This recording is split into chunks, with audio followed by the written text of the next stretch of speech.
Good evening, everyone, and welcome to Live Lessons. I'm Steve Krenz. We are here in Music City, Nashville, Tennessee. It is good to have you here with us. It's been a glorious day here in Nashville, kind of mid-summer time here, so it's been great. And we're honored to have as our very special guest tonight, Rory Hoffman. Hello.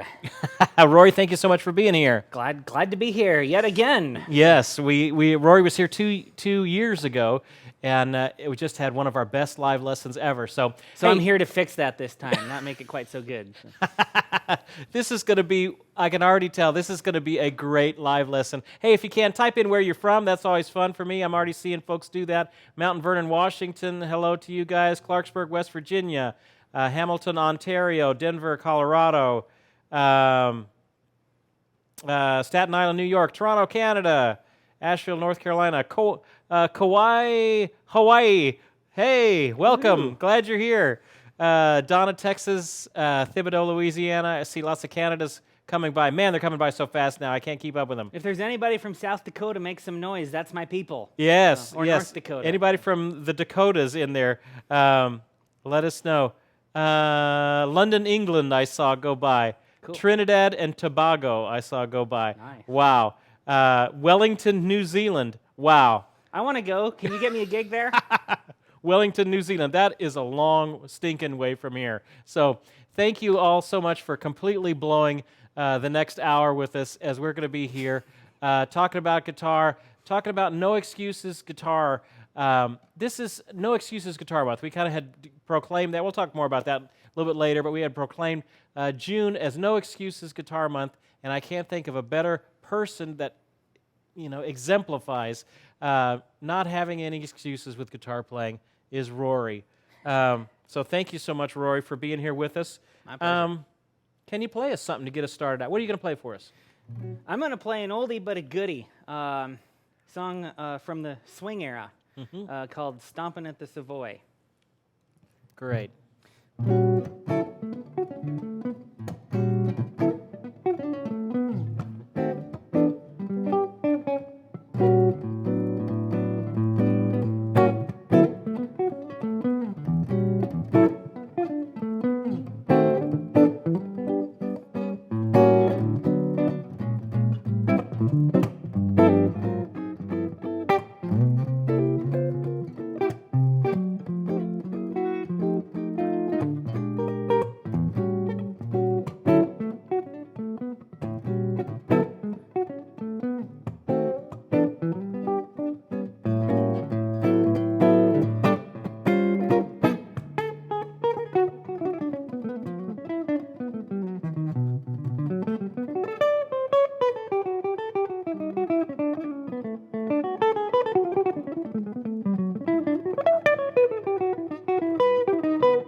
Beautiful, right. beautiful, beautiful.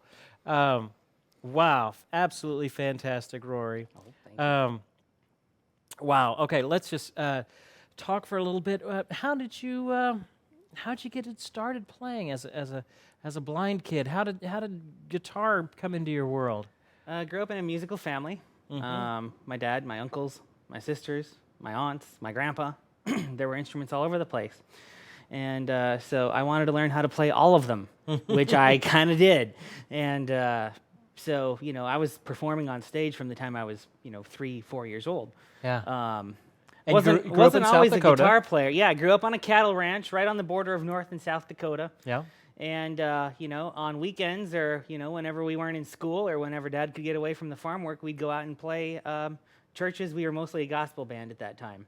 And, played around the upper Midwest there and did that, most of my life. And then once I got into high school and college, I started playing more jazz and stuff like that. So, yeah, it's just always been what I do. What led you into doing jazz stuff? Who were some of your influences? Where's kind of the first time? South Dakota isn't necessarily a hotbed of jazz. So. No, and especially not a cattle ranch in the middle of South Dakota is not a great place for where jazz traditionally thrives. But our high school did have a little jazz band, stage band type thing where we played the high school level jazz arrangements and stuff and.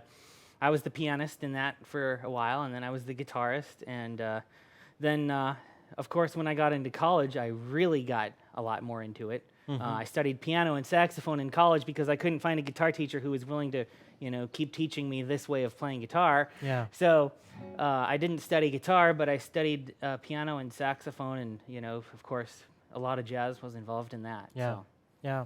Let's talk about your technique, because I'm sure folks have a lot of questions about that. What guitar are you playing on today? This is a Stromberg, one of the new import Stromberg, so it's not like an old vintage one, but I bought it off another left-handed guitar player, which is why the pickguard is on the side, for a left-handed guitar. But most of my guitars are just normal right-handed guitars, and I have this thing strung right-handed. Yeah. I just play left-handed. And so this is, So it's a regular right-handed it's just guitar? a regular right-handed guitar that anybody could pick up and play. In standard tuning? Standard tuning. So the lowest string, if you can get a shot of this, the lowest string is here, and the highest string is the one closest to Rory. Yep. So it is completely a normal guitar, but it's flipped and played on his lap. Yep. And you started playing with your fingers over the top. I did. Just because that was the only way you Easy. could figure out how to do it. Couldn't wrap my hand around the neck when I was 3, and it was just impossible to make chords that way. But I could make chords this way. My first G chord, one finger. There's G. Yeah. Here's C, one finger. Yeah. And that was easy to do. And so I, just started developing my own thing. Yeah. Yeah. Who were some of the players that you listened to in those early days? Growing up, it was all country music. My dad was huge into country music, and so I was listening to. All the stuff that Grady Martin played on and Hank Garland played on and, the session Nashville guys and, Buck Owens and the Buckaroos and that kind of stuff. And then, of course, later, the 90s rolled around and I started hearing Alan Jackson and he came out with that I'm in Love with the Waitress song. And I heard this ripping guitar solo on that and I had no idea, I didn't know the name Brent Mason at that time. I just knew man, whoever played guitar on that Alan Jackson record, I want to learn how to do those licks. And so, I was learning how to do all that kind of stuff too. And then, as I got into jazz, I got into all the, players you would expect, Joe Pass and Wes Montgomery and Kenny Burrell and, later Django and Charlie Christian and all that stuff. Fantastic. Fantastic. Hey, if you guys have a question that you would like to ask Rory, go ahead and type it into the chat, and then we will put that. Our producers will put that up, and so I'll be able to ask Rory. So if there's anything that you're interested in knowing about Rory or his playing or anything like that, please let us know. Put that up there. We're also going to be having a few giveaways throughout the course of the night. We're giving away one of Rory's latest CDs. We're giving away a an edition of John Knowles' Fingerstyle Quarterly, and as well as a capo from G7 and a Gruhn's T-shirt. So all kinds of fun stuff given away tonight. So I see one question. SM Fury is asking, does Rory play any other styles besides jazz? What about blues or something like that? Absolutely. I work as a session player here in town, so I have to play almost anything and everything that comes up. Yeah. As I mentioned earlier, I grew up, in country music and gospel music, so I have a huge background in doing that kind of stuff. Yeah, absolutely. But you play. I mean, I've watched you play blues on with an electric guitar and Sure. all that sort of stuff as well. Absolutely. Yep. Yeah. Absolutely amazing. And you play piano as well, equally do. as well. I see. What's interesting about Rory is Rory's one of the most working musicians here in Nashville. Rory has more gigs than any of the players I know. You're playing 3 or 4 nights a week doing stuff. Yeah, and what my saving grace is that I do a lot of stuff. I mean, last week I was playing mandolin on a bluegrass gig, and then I was playing, saxophone on kind of a rock/blues type thing, so yeah, it's that has been how I've managed to make a life here in Nashville, is having a lot of tricks that I can, do at a reasonably high level. I've seen you do accordion on Western swing sort of jobs. Yep. You've done solo jazz piano sets at F. Scott's. I have. Just amazing versatility. Just a joy. Can I tell you a really cool story about what happened last time I was on this show? Sure. All right. Last time I was on this show, I had told the story about how I got to meet Kenny Burrell. Yes. And you can, look at the YouTube video of the last time I was on to tell that story. I'm not going to rehash all that. But the upshot of it was I was lamenting the fact that there was no video of that occasion. It had happened at a NAMM show several years ago. And, to the best of my knowledge, that was never documented. And I was like, how cool I got to meet a legend, Kenny Burrell, and play with Kenny Burrell, in this totally spontaneous situation. And, everybody just has to take my word for it. Yes. Because of this show, someone had watched a replay of this show and left a comment on your YouTube channel saying, there actually is video of that occasion, and I have it. And I'm like, holy moly, what are the chances that, the person would just, the only person on earth who has video of this saw that. Yeah. And so now he has made me a video of it, and that's on YouTube too. And I would have never known that had I not done the show a couple years ago. So I just wanted to throw that little anecdote in. It is cool. When Rory came and did this last year. It's been 2 years ago now. 2 years ago, June 2012 was the last time Rory did this. Did our humble little show, and it was such a huge success. We put it onto YouTube, and I think it's got over 100,000+ views now. For just what a great show it was. Fabian, you can put that up, link up. Fabian is our moderator, our wonderful, highly paid moderator. No, I'm just kidding. Fabian, you don't get a dime. Sorry about that. And you're here faithfully every week. Thank you so much, Fabian, for working. Y'all show Fabian some love. He has worked tirelessly for this.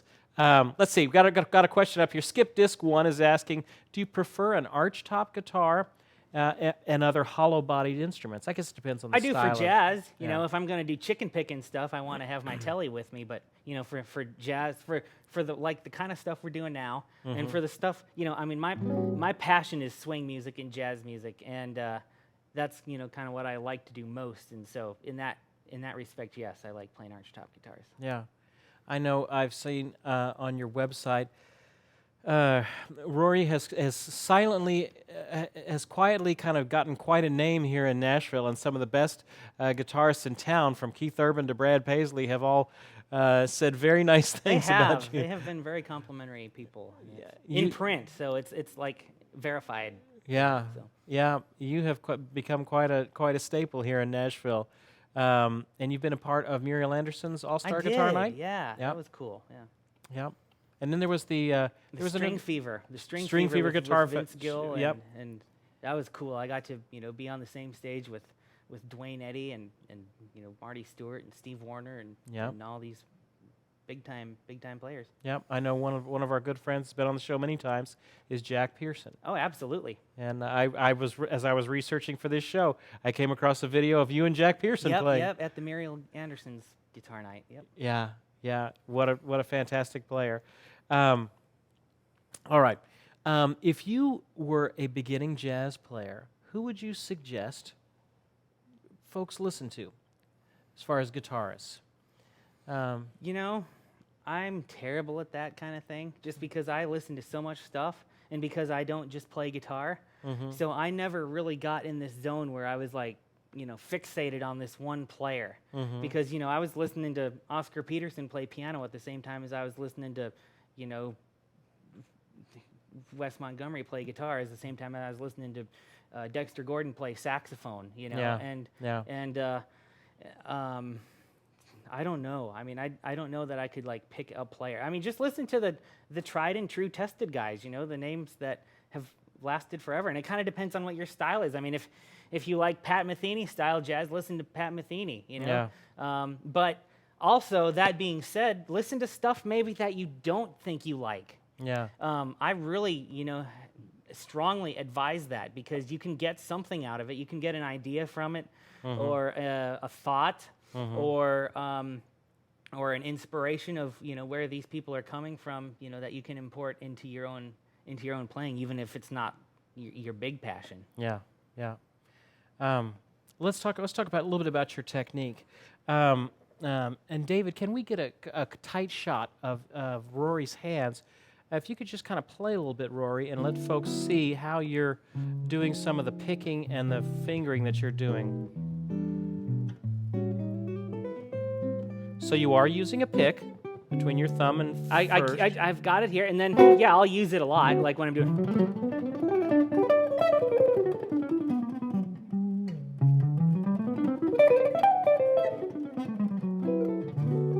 But then sometimes I'll, just finger pick stuff too,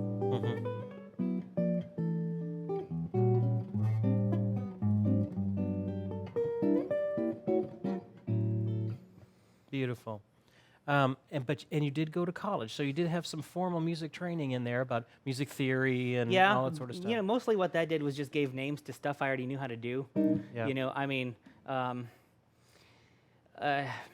I knew how to make a jazz chord on a piano long before I knew what it was called, but the theory helped me, give a name to it. Yeah. And, piano theory and technique was good for me because, I just self-taught on that, like everything. And I had some pretty bad habits, and I kept some of my favorite bad habits because I just liked them, and they worked for my particular style, but that did help smooth out some stuff. But, technique-wise on guitar, I pretty much had to just figure out my own deal. Yeah, and how I was gonna make the sounds that I liked making. Wow. How did that, just out of curiosity, how did that work with you playing in ensembles and things like that, not being able to see, not being able to read music? They would just have to play it for you? How does that work in studio sessions with you? Yeah, I just listened to the music and would learn it. If there was like a specific part I had to play, like a specific notated part, maybe I would get someone else to play that for me. But I would just listen to it and learn it. As far as session work, most of the time I can just learn the songs, but sometimes you're stuck, I hate to say it, recording not very well written material. That you don't say. That the structure of the song is really just random, and they're gonna throw an extra bar here in this verse for no other reason than they're gonna throw this extra bar here in this verse because they have this lyric and they hadn't figured out how to craft the lyric so that it fits the same amount of bars as the first verse. Yeah. And you just get weird stuff. And so I've been like in situations where the song is almost impossible to learn in the amount of time that you have in the studio to learn it. And so then I have been known before to have someone reading me the Nashville number chart in my cans, and just giving me like what the next 4 bars are going to be. They'll 4 split 6, 25 11 or whatever. And then I know what to play for the next 5 bars because they just told me the Nashville numbers. And so I've had to do sessions like that a few times where someone is reading the chart to me as we're going through the tune. That's fun. Yeah. How did you decide to come here to Nashville? I mean, that's a big decision. You moved from South Dakota, small town South Dakota. I did. As a single man, Yeah. blind. You Yeah. came here to Nashville and live here and make a good living here. I wanted to. Yeah. And I pretty much, when I decide I want to do something, I do it. And that's, there's more musical opportunity here in Nashville than there is in South Dakota. Yeah. And, whenever I really wanted to put a really professional level band together in South Dakota, I'd have to draw them in from 500 Mile Square. Yeah. There's really good players there, but they're not all concentrated in one area like they are in Nashville, Tennessee. Yeah. So you kind of had to drag them in from all over, and they all had other jobs and commitments and blah, blah, blah, and it was impossible. And finally, I just was like, I want to go live where a very high preponderance of some of the best players on earth live. Yes. And see if I'm going to sink or swim. And I came and I stayed. Yes. And When was that you moved? 08. 2008. Yep. So you've been here 6 years now. 6 years. Yeah. Wow. And doing well. Rory has pressed the boundaries of guitar playing and all kinds of things. You touched on it there for a second, Rory. You decided you wanted to come and you did it. Tell us about what you did on Sunday, Rory. I decided for no other reason than I wanted to do it, that I was going to jump out of a perfectly good airplane. Do some skydiving. From 14,000 feet, yep. And it was an experience that I shall never forget as long as I am alive on this planet. And I heard that the guitarist for Diamond Rio was the one that... I have recently become friends with Jimmy Olander from Diamond Rio. And that was kind of a weird thing. He just called me out of the blue because he's wanting to learn how to play swing guitar and gypsy jazz. Yeah. And as everybody knows, well, as a good many of you probably guitar players know, he was a pioneer in bending. He does bending stuff with B benders and G benders.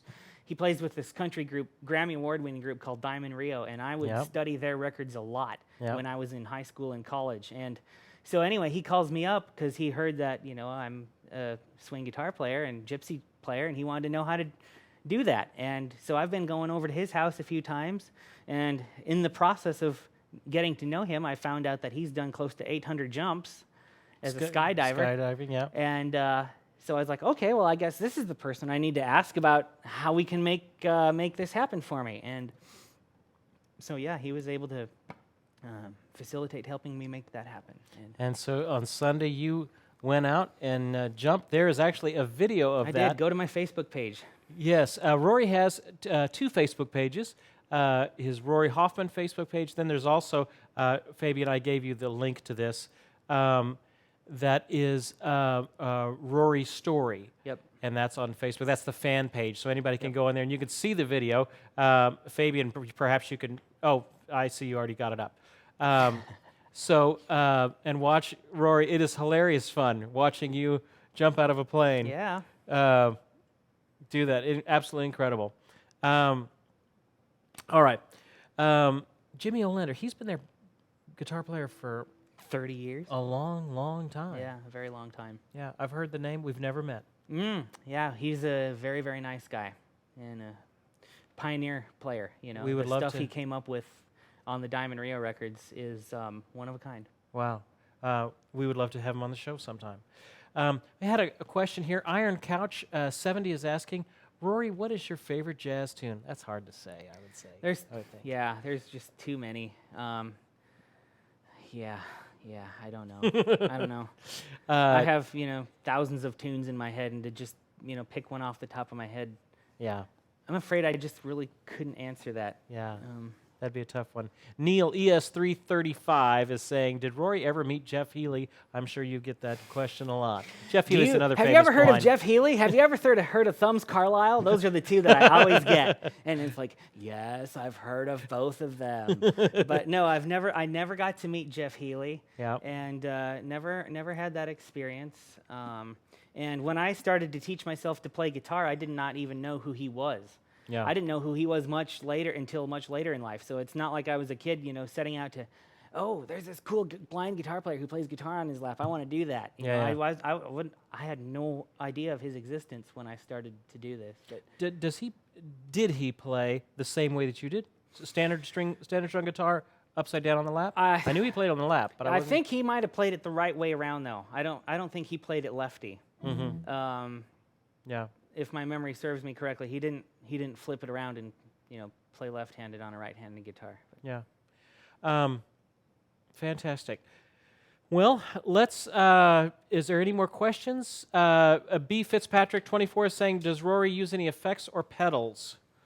Not when I'm playing jazz. If I'm doing session work and I have to, then I will. But I prefer guitar amp. Yeah. That's just the kind of the style of music that I most like to play. That's the tone that I most like to have. And that's exactly what Rory's running through right now. He is going right from his guitar into a Polytone jazz amp, my old Polytone jazz amp, and no effects at all. So there you go. Let's play a little bit. I'm tired of talking. All right. You want to play a little bit? Sure. Last time we were here, or a couple of, this is the guitar that I just grabbed off of the wall here that still has the tag on it. A couple of weeks before we had you, we had Tom Bresch. Oh, yeah. Was on the show last time, and Tom had played this wonderful song, "I'll See You in My Dreams," so that we'll try and do this one. Cool.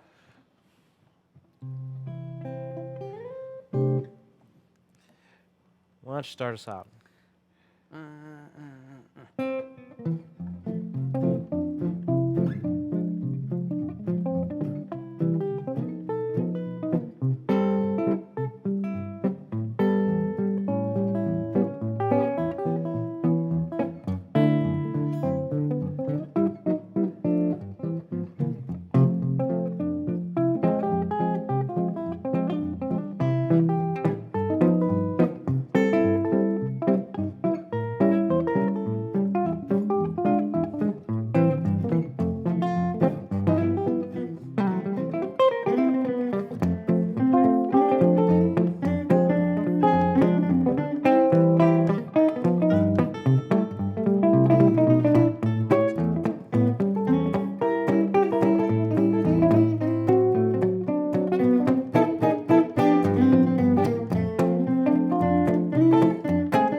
Take it, Rory.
Wonderful, wonderful, wonderful.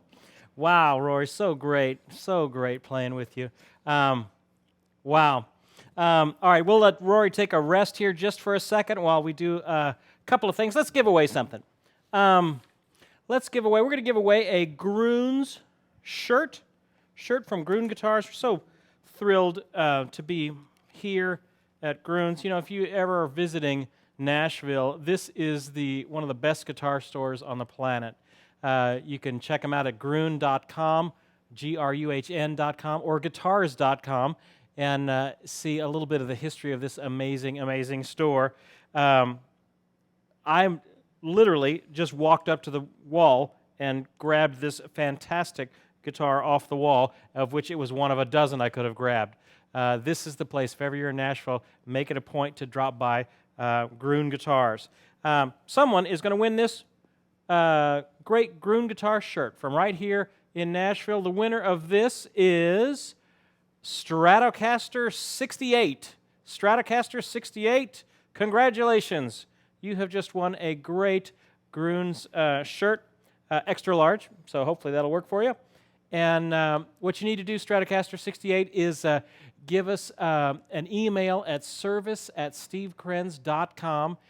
Send us your mailing address, your phone number, screen name, things like that, what you won, and we will get it out to you here in a couple of days. Stratocaster 68, congratulations, how fun. Wonderful. All right, a couple of announcements we need to make. We are starting here in June. And we are now in June, and this has been No Excuses Guitar Month. We started this about 2 years ago, and folks have been asking me, well, Steve, what all is No Excuses Guitar Month about? Well, this is just, you know, at the beginning of the year, everybody makes their New Year's resolutions, and they all have good intentions, and we all start the year, and we all just kind of peter out somewhere around the middle of the year. And so I thought it would be great to just focus in June, to have a dedicated time of refocusing our learning on guitar. So many of you have taken up the challenge. If you haven't already, consider taking it up.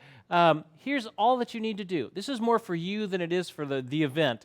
No Excuses Guitar Month is about getting you to a new place in your music learning. Whatever that may be for you, whether it is you're trying to conquer bar chords, or you're trying to conquer learning your scales, or learning your keys, or something like that. Dig in these 30 days that we have here in June to really move to a new place in your guitar learning. Refocus. A lot of you guys have committed to practicing every day of the month. Another thing that many of you have done, and I'm thrilled about it, is try and have yourself a goal, a realistic goal that you can make at the end of 30 days. Not only playing-wise, learning-wise, but also a new playing experience. Rory can tell you, the people that you play with make you better. The playing situations that you find yourself in make you a better player. And a lot of times that's the biggest thing, the hurdle that we have to go over, is getting into new playing experiences. So that's what No Excuses Guitar Month is about. We have a spot on our discussion board about it, and you can write your goals up there and keep each other encouraged on it. I'll be putting things up from time to time about No Excuses Guitar Month. So that is what's going on in June. To go with that, we have a new sale for the month. So, and I am tickled about this one. Our last sale we did was the Learning the Songs That You Love, and we have got had such a tremendous response for that. Those orders are still in the process of going out. We had so many people get in contact with us on that. But here's this month's sale. So let me show you what this one is about. I'm excited about this one. We've been working on this one behind the scenes for a month or two trying to put this together. This is the Polytune 2 guitar tuner. Maybe, David, we can get a tight shot of this. This is the next level of guitar tuning. This is as good as it gets for a guitar pedal tuner. And I put this on my board last week and have been thoroughly enjoying it. Several things that this thing does well. It will show you in an instant. You just strum all the strings on your guitar, and it will show you in an instant, in one image, which strings are out of tune. so you don't have to go through each individual string to see which one's out of tune. It automatically just senses that you're playing all 6 strings, and it will show you which one is out of tune. Very accurate, down to 1 cent of accuracies, and it has a strobe mode as well. So this is a great little tuner. We were able to get a great deal on them. Check it out. There's a button underneath your Ustream window that you're watching right now that gets you to this sale. They list for $149, and we've got them for $94. So if you're interested in getting this fantastic tuner, check out the link for their. It's a great tuner. We'll talk more about that. But anyway, check it out. This is the Polytune 2 by our good friends over at TC Electronics. All right, let's give away one more thing. This is an edition of John Knowles' Fingerstyle Quarterly. John Knowles is a great fingerstyle player who we both know. Absolutely. Here in Nashville, and he puts out a publication called Fingerstyle Guitar Quarterly. Fabian, you have the link for that. I would encourage you to check it out. It comes out every 3 months, and it comes. He has all these songs and arrangements that he himself has done, and he writes them all out, and it comes with a CD. So check out John's great work for the Fingerstyle Guitar Quarterly. Anyway, someone is about to win this. The winner of this edition of Fingerstyle Quarterly is B. Fitzpatrick 24. B. Fitzpatrick 24. You have just won a great edition of Fingerstyle Quarterly. So very cool. It's got John's arrangement to Eleanor Rigby, Jean de PDA. Lots of great things. So, John, when are you going to put that in Braille? That's what I want to know. I have a question for you. Uh-huh.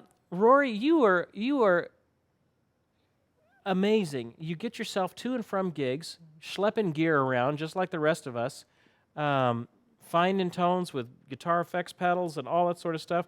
And you're even on Facebook. You're on your Facebook more than I'm on my Facebook. How does that work? I have speech synthesis on my computer. Mm-hmm. It doesn't speak to I don't speak to it. It speaks to me.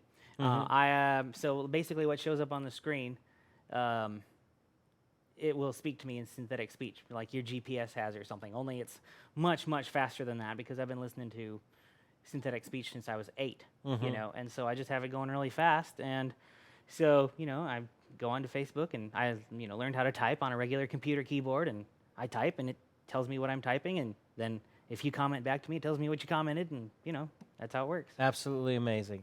Absolutely amazing. All right. Let's go back. We have a couple more questions that are coming up here. Let me kind of get some of my paperwork here together. DS Skaggs is asking, Rory, why do some jazz chords have 2 names? Like a G major 6th, E minor 7th, a G major 7th, and E minor 9th? Well, because they contain the same notes. And so it kind of depends on where you're coming from. So, and it kind of depends on how you voice the chord. So like, if I'm in the key of G, I'll play a G major 6th. So it's like a 1, sharp 1, 2, 5, 1. So you're going to treat that as though it's a G 6th chord. You're not going to treat that as a E minor 7th chord because it just sounds like we're in the key of G and that's your root note. Yeah. So if that sounds like what your root note is, then that's kind of what chord it is. I mean, if I was going to do something in the key of E minor and do an E minor 7th, first of all, I wouldn't use this voicing. Yeah. I would use this voicing. And so now your E is the bass note, and now it sounds minor-y and, like a minor 7th chord. Right. So if I'm going to, do something like...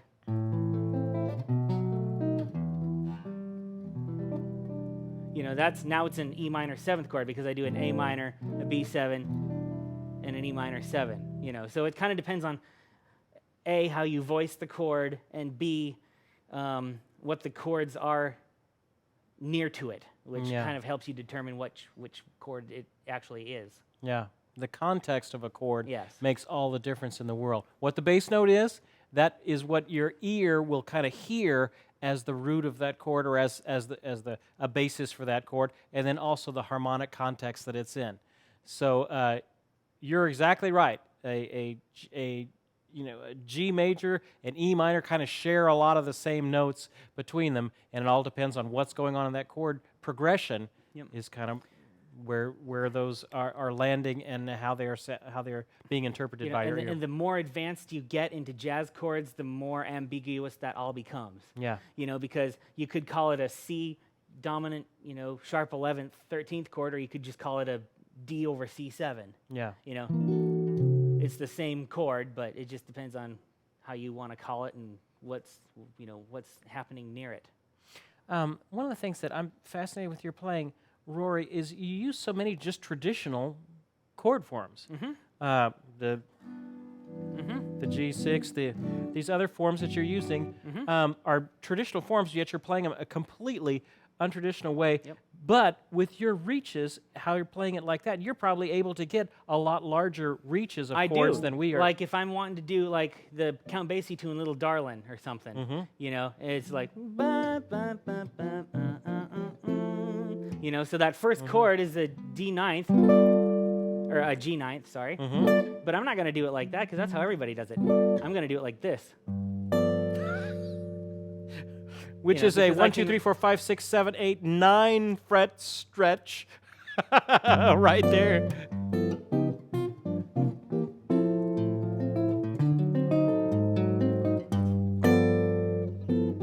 Nobody else is going to play that chord. And so that's kind of neat because I can make sounds that y'all can't make. That is absolutely true. Neil E.S., Tobin Traxler is asking, what strings does Rory prefer? What strings do you have on that Stromberg? Right on here now are the jazz, the D'Addario. They flat wound? They're not flat. They're the, what do they call them, half round? Oh, yeah. They're the half round 13 to, 50, what would it be, 56? I don't know. Yeah. It's the heaviest gauge on this one is a 13. On my Eastman, I have 12 gauge to 52. And it depends on the guitar. On one of my guitars, I have the D'Addario chromes, and on some of them, I have regular just, or nickel wound, electric guitar strings, like on my tellies and stuff. But these are the D'Addario half round jazz medium, I think. Let's see. Neil ES335 is asking, what amp and settings does Rory use? Well, right now, Rory's going through my amp. What amp do you normally I don't have any great amps. When I'm in session, when I'm in studio and stuff, usually, they have, some great amps that I can use if I need to. So, yeah, if any of y'all want to give me some great amps or something like that, that'd be great. But really, I just have a little PV Classic 30 tube amp, which, it's a decent amp for, just that. And I have a little Alesis solid state amp that I use if I want more solid state kind of stuff. And but I really don't have anything particularly special in the amp world. I'm kind of the opinion, if it makes a sound I like, it makes a sound I like, and it doesn't really matter how much it costs. So, Colin Hill is asking, Rory, can you explain how and when you use different color tones as you're soloing in jazz? Okay, yeah, if you've got a few weeks. That's there are whole college courses on this. I mean, how do I even begin this? Yeah. There's just, the amount of color tones that you play depend on what kind of style of jazz you want to play.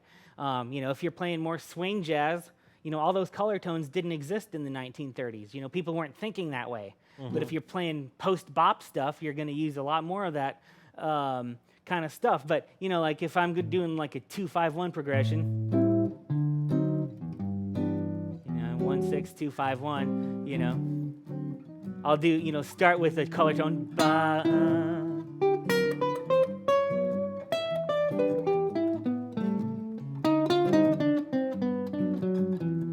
So a lot of notes are in the chord. So like I'll do a couple licks with all the notes in the chord,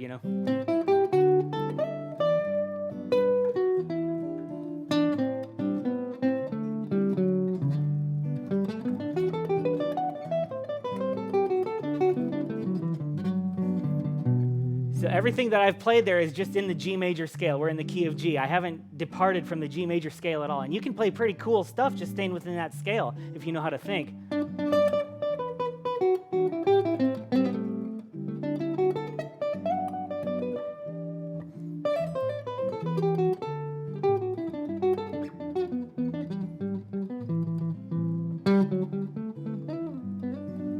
And then I can start throwing color tones in there if I want to make it a little more exciting.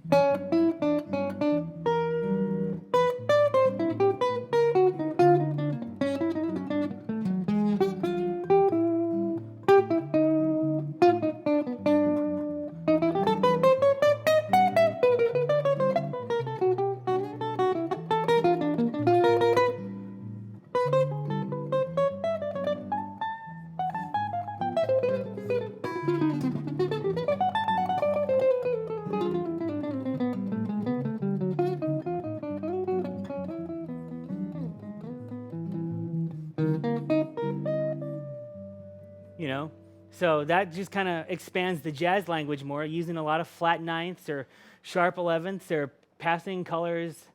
You know, I mean, that's just an example of, you know, the difference between what it sounds like when you play inside the changes when you play out. But as far as quickly trying to explain why I did that and when, and, you know, that would take weeks.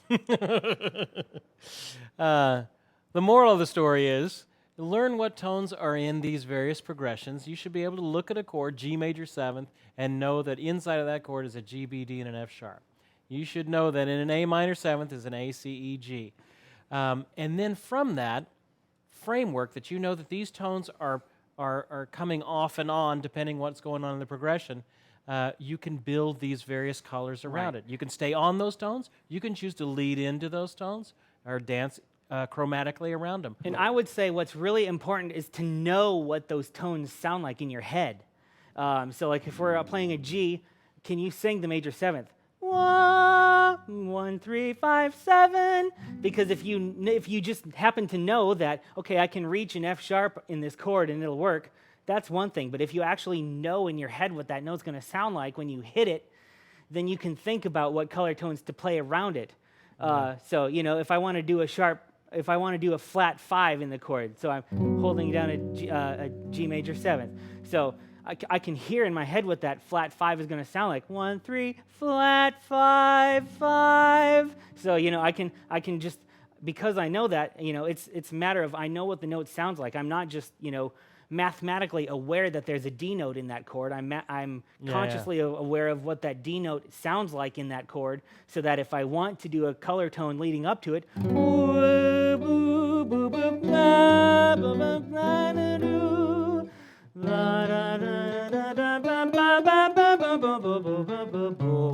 you know, it's knowing not just what notes.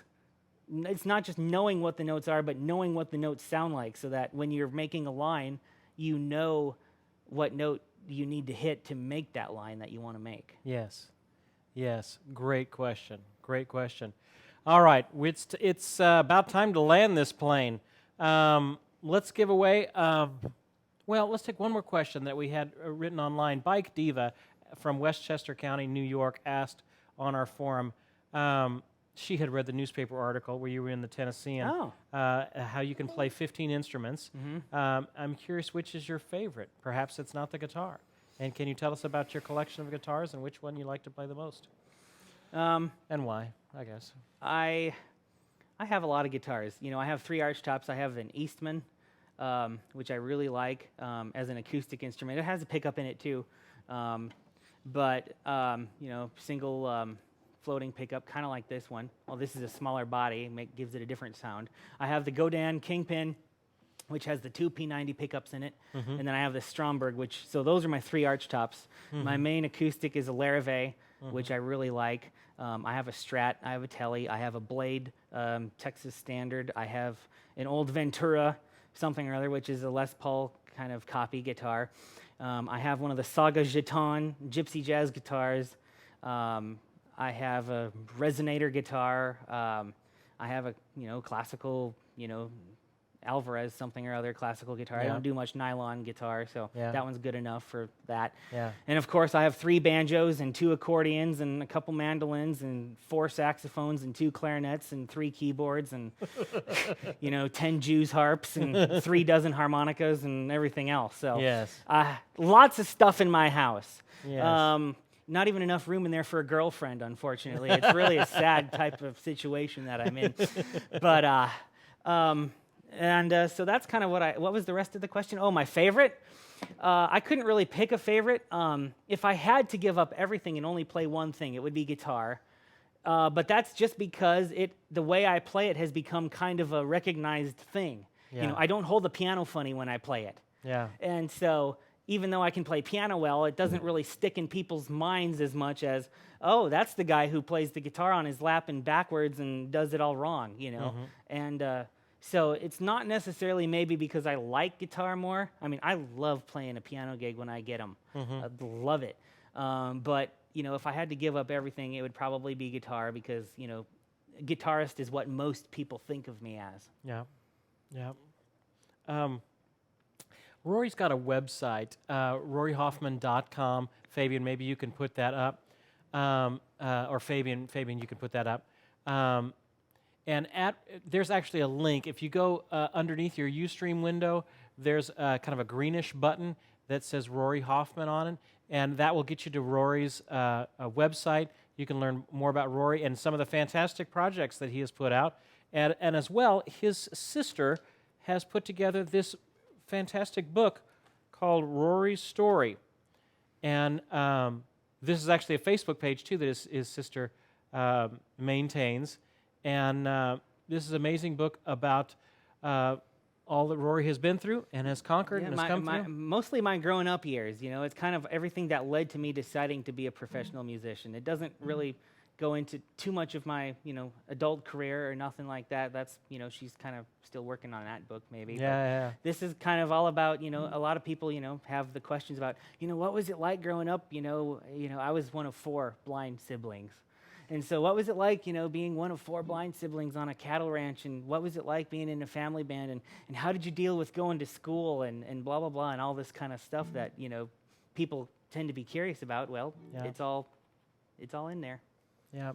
You've had to conquer so many things. What encouragement can you give about pursuing your dreams, going after your dreams? Just do it. I mean, I don't really think about it in terms of, if I can jump out of a plane, surely you can practice guitar. I don't have that kind of, I just don't, I'm just a person, and I've had my challenges that I have to deal with, and everyone has their challenges that they have to deal with. And some people have the gumption to get up and do something they've never done before, or the tenacity to stick with something once they start it. And, sadly, some people don't. I'm one of the people that do. I want to achieve something, and I find ways to make that happen. I'm going to Italy next week to play 4 jazz concerts in 4 different towns in Italy. I've never been there before. I'm going by myself. I'm not taking, nobody's flying with me. And so, it's just, do it. If you want to do it, find a way to just do it, and I don't really have big pep talks or anything like that. I'm just the kind of person who goes after it and gets it done. Yeah. And, that's all I can say. Rory's got his latest CD out, Swing Expedition, which is on his website as well. Tell us about this project. This has been out for a couple years. This is a fun record, if I do say so myself. I'm playing like a dozen different instruments on there. And this is a record that I made with no other agenda than I wanted to. My first record, I kind of had, some people who were maybe interested in helping me book, big shows in the gospel world. And then I was trying to break into country music. And so I kind of like had agendas for those records. And they're good records, but this record is my swing record. And I made it simply because I had some ideas that I wanted to get down. Yeah. And so it's not all guitar. I'm playing a lot of guitar on it, but I'm doing other stuff too. Cole Porter's Begin the Begin, I arranged as a complete harmonica piece. No other instruments other than just, like a dozen different harmonicas. The big bass harmonicas and, all that kind of stuff. The old country warhorse, everybody's going out and having fun. I'm just a fool for staying home and having none. Old Yep. Lonesome Me. I turned it into a everybody's going out, having fun. I'm just a fool for staying home and having none. I decided it'd be a great minor bossa nova, so I did it. I did a gypsy jazz arrangement of a couple of the Star Wars themes on there. Yeah. So that's what that record is about. It's just me trying to come up with creative yet tasteful experiments with music. Wow. Someone is about to win this. This is Rory's CD. The winner of this one is Aussie Muso. I Cool. assume you're from It's going Australia. down under. Cool, excellent. Aussie Muso, you need to contact me at service@stevekrenz.com, and we will send you out this CD. And for the I'm rest so of glad y'all are paying for the shipping on that. Yeah. and as the rest of y'all, click on those links and check out some of Rory's stuff. It's just absolutely amazing music. So check out Rory's website as well. All right. Couple last-minute announcements. Then Rory's going to play us out, and we're going to give away a gold capo from our friends at G7th Capos. Our next live lesson is not going to be next week. I'm going to be out of town in the Philippines, of all crazy places, playing there. So Cool. I will be back the week after that, June 17th, and we will be talking about No Excuses Guitar again. I'll be giving you some wonderful tips on that. We put up some new lessons over at Gibson Skills House, which I believe is the farthest rightmost button, if I remember right. When you look at your Ustream window or underneath your Ustream window, that gets to the Gibson Skills House lessons that we did. Let's see what's up this week. Oh, we have a great lesson by our good friend Greg Voros on doing a direct pickup swap on your guitar, something that you as an average guitar player can do. If you're kind of mechanically inclined in the least, this is not a complex thing, and Greg will show you. Greg's the head guitar tech here at Gruhn Guitars, and he will show you how to do that and how to do it right. So check that one out. I have a style lesson up on jazz chords, ninths in using jazz chords, and then we also have one of our best power workouts, one of our toughest power workouts on jazz arpeggios. Takes you through major seventh arpeggios, minor seventh arpeggios, dominant seventh arpeggios. We have our artist interview with the great Musicians Hall of Fame guitarist Will McFarlane, and we have a good artist interview going on with him. And then one of the other instructors has a great song. The song for this week is Wait For Me by Kings of Leon. So that is up there as well. Check out our lessons that we have over at Gibson Skills House. And if you can, Gibson is kind of reevaluating those now and seeing what folks like and what folks don't. So this would be a really great time to put some comments down on those lessons that you like and what you like about Skills House, so that we make sure and let Gibson know about the great response that we're getting to these lessons that we're putting up. So if you can, comment on those lessons. That's very important too, especially right now. All right. If you like what we do here at Live Lessons, we've got so many different ways that you can contact me, contact Rory. Rory's got his Facebook page, Rory Hoffman, and then he's also got Rory Story, which is the fan Facebook page, and you can get in contact or get more information about Rory and all of his stuff there as well. We'd like to thank, of course, George Gruhn and Gruhn Guitars for letting us be a part of all this stuff. We'd like to thank our producer, our new producer in training, Cole Gaines, tonight. And we have a good hunk of my family is recording, is being a part of this night. David Krenz on camera and Timothy Krenz on chat tonight. All right, we have one more thing we wanted to give away. I love this. I love giving away stuff. And this was a capo that I just love. There was no other reason to me offering it other than I personally liked it. This is by G7th Capos. G7 are great capos. I believe they won the Acoustic Guitar Magazine's Player's Choice Award for Best Capo last time they had that. This is actually their absolute top-of-the-line, gold-plated performance capo. It looks cool, and it comes with this little tin thing. We offered it as part of a special, I don't know, a year or two ago, and we had a couple left over. So someone is about to win this gold capo from G7th Capos. The winner of this is Neil ES335. Neil, you have just won a fantastic capo. Email me at service@stevekrenz.com. All of our winners Aussie Muso, B. Fitzpatrick, all of you folks, email me at service@stevekrenz.com. Send me your mailing address, what you won, screen name, and we will get that out to you. That's enough of me talking. What are you going to play us out with? Oh, I thought I would do a little bossa nova kind of Latin-y thing on the Black Orpheus thing. Very good.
Beautiful, beautiful. Thank you so much, You're Rory. welcome. Thank you for being part of My this pleasure night. to be back here again. It is an honor to have you as well.